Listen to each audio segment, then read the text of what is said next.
Hello, I'm Helen Bickham. I'm an American citizen who's spent most of their life living here in Mexico, and I'm part of the Mexican art scene. I came to Mexico in 1962 in the summer, and I started teaching first in a high school, a private high school, and then I was called by someone at the Polytechnico, and I remember thinking, where's the Polytechnico and why are they calling me?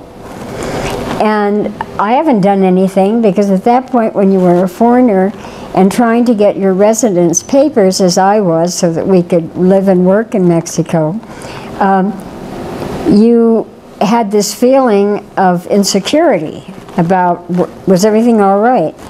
And so I answered the phone call, and they said the director would like, one of the directors of the Poly would like to talk to you. Can we make an appointment, and can you come? And so I did go, and he explained to me that he wanted to start a really excellent language school. And he had asked for the names of teachers recommended by people who had studied with the teacher, and that my name kept appearing, including from people who were taking private classes. And so that's how the Polytechnico came about. And I continued to work there until I asked for a leave of absence, because I had an opportunity to take my children to live in Aberdeen. A friend was working there and had a house, and I had always wanted to take my children to Europe for a third cultural experience, because one of the reasons I stayed in Mexico was also to give them a bilingual education, in fact, a culture education in centuries-old art before the Europeans arrived, and then the influence of the Europeans. And I wanted them to have another experience, to know that there were good people all over the world and that we really could communicate. And so I said, okay, I quit. And we went off for a year, and while I was in Aberdeen, I went to the Mexican embassy with a letter from Gamboa, and I took it to the cultural attaché, Horacio Flores Sanchez, and he said, but this says it's to the ambassador. And I said, yes, but I think it's very presumptuous to go and ask an ambassador what he knows about the art scene in England. I was fairly ignorant as far as anything professional about art or what artists did. I was moving through the world on my own, trying a step and another step. And I was asked to represent Mexico for the year throughout the Great Britain, using the presidential seal, etc. And so at that point, more doors opened. Well, I never really tried to develop an art career.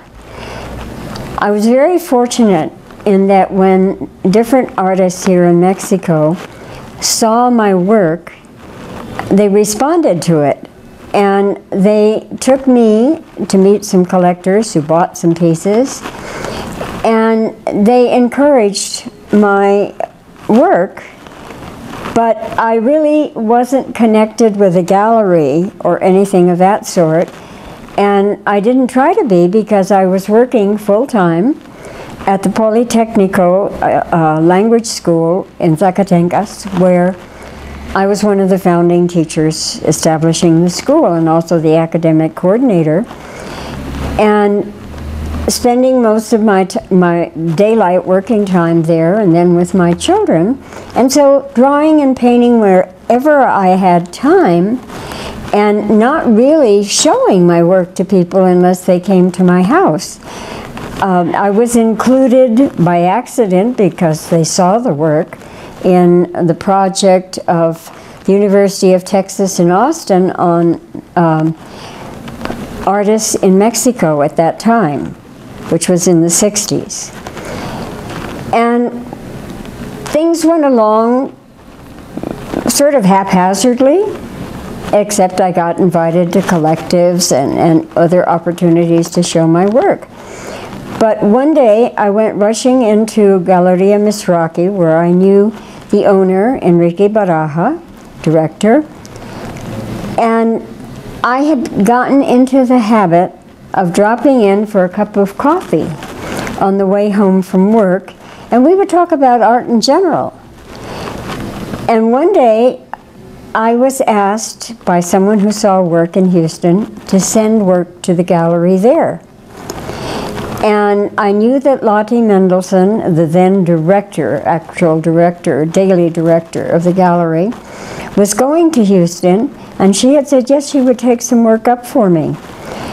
And I came rushing in to deliver the work to her when Enrique, and when I said, has Lottie left? No, she just went to the bank or something, and she'll be right back. I said, oh good, because she's taking these to Houston for me. And he said, what are they? And I said, drawings. And he said, whose are they? And I said, mine. He said, yeah, I know, they're yours, they belong to you, but who did them? And I said, I did. And he said, wait, I have known you for years now, and you've never said that you draw or paint. I get to see them first. So I spread them out on the rug, and he kept looking at them, and he didn't say anything. And I thought, this is so terrible. He likes me as a person, and these are awful, and he doesn't know how to tell me. And finally, when he spoke, he said, these aren't going anywhere. They're staying right here in this gallery, and you are now showing in this gallery. And you can do some other work to go up to Houston, but these pieces aren't going. And so you could say that that was the real beginning of my so-called professional life, even though I had been included in collectives and some small other individual shows. Well, obviously, being in Mexico has been a big influence on my art, in the sense that I was looking at what was being done here, and also I was spending my time exploring the country, the simpler parts of the city, the markets, the countryside, and these elements were coming into my work not only as local color, but as universals. And as I began to understand more of the situations in Mexico and those incidences in Mexico that also coincided with international problems of violence or violation of national dignity, other crimes, I also took the opportunity of expressing the feelings that those arose based in me, based on what was also happening in this country. And it's hard to say exactly what influenced me because I wasn't studying any particular Mexican artist, and I never went to an art school of any kind anywhere. And so I was reflecting what I was seeing, and as I believe I mentioned earlier, my interest was always in the human condition. And when I went to the university, I went not because I understood what a university was, but I thought that I might find the answers to questions as to what are we supposed to do with our life? Why are we alive? What's the point of all this? And took courses, like I took one art appreciation course, and when I was taking the lab part of that course, I was trying to do a watercolor, and I kept washing my paper because I didn't like the way it was coming. Everyone else was working away. But once the teacher said, the thing that's so good about watercolor is you can wash the paper off and start over. So I was spending a lot of time at the sink washing my paper over and over and over again. And the teacher came and he asked what I was doing, And I told him, I don't like what's coming out. I'm washing my paper. And he said, you're an artist, and walked away. And left me there washing my paper. I'm not going to try to tell you what you see, because I have discovered from experience that I paint something and often people see it totally differently. At first I thought that meant I was a total failure, but I finally realized that everyone has to see from where they stand, what their life experiences are, what they think of symbols or figures. And so I can't tell you what you see, but I can tell you a bit about what I try to do. What interests me very, very much is the human condition. And when I see a movement, an action, an expression that I subjectively think of as universal, I think I know what the person must have been experiencing in that moment, I try to capture that feeling. Not necessarily the portrait of the person, but the sensation it provoked in me.